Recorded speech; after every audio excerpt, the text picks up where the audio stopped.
Ano po ang malaking kaibahan ng iniaaral po ninyo na ebanghelyo sa ibang relihiyon o iglesia?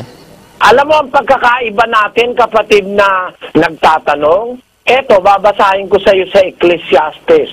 Dito tayo nagkaiba. Isang pagkakaiba natin, 7:1 ng Ecclesiastes. Ang mabuting pangalan ay maigi kaysa mahalagang ungwento. Bumasa pa tayo ng isang talata, 22:1. Ang mabuting pangalan ay maiging piliin kaysa malaking kayamanan. Ayan. Yun lang pagpili ng pangalan, hindi tayo pareho eh. Kayo kung pumili ng pangalan, wala sa Biblia. Sa inyo, may ikapo. Sa amin, wala.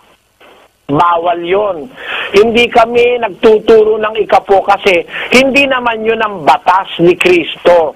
Batas yan sa Israel, sa mga saserdotes, Levitas, 7:5 ng Hebreo. At katotohanan ng mga sa anak ni Levi na nagsisitanggap ng katungkulang saserdote ay mayroong utos na kumuha ng 10 bahagi sa bayan ayon sa kautusan.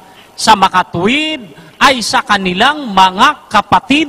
Ang inutosang kumuha ng ikapo, yung mga saserdotes na Levita sa panahon ni Moises.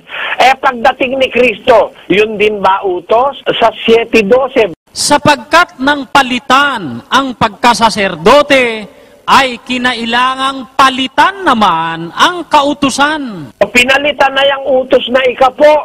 Ano ipinalit? 2 Korinto 9:7, si Slus. Magbigay ang bawat isa ayon sa ipinasya ng kanyang puso.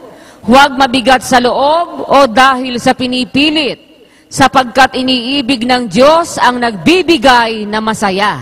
Anong kapalit ng ikapo, si Slus?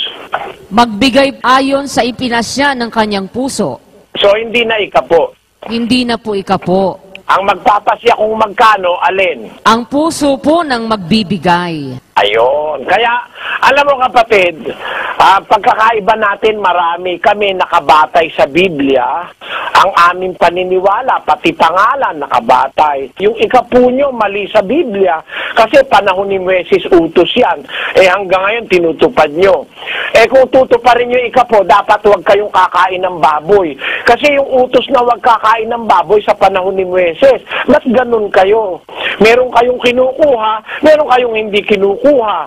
May itinatakwil kayo. Kung babalik kayo sa panahon ni Moises, hindi kayo dapat kumain ng balaban, ng talangka. Bawal kasi yan dun eh.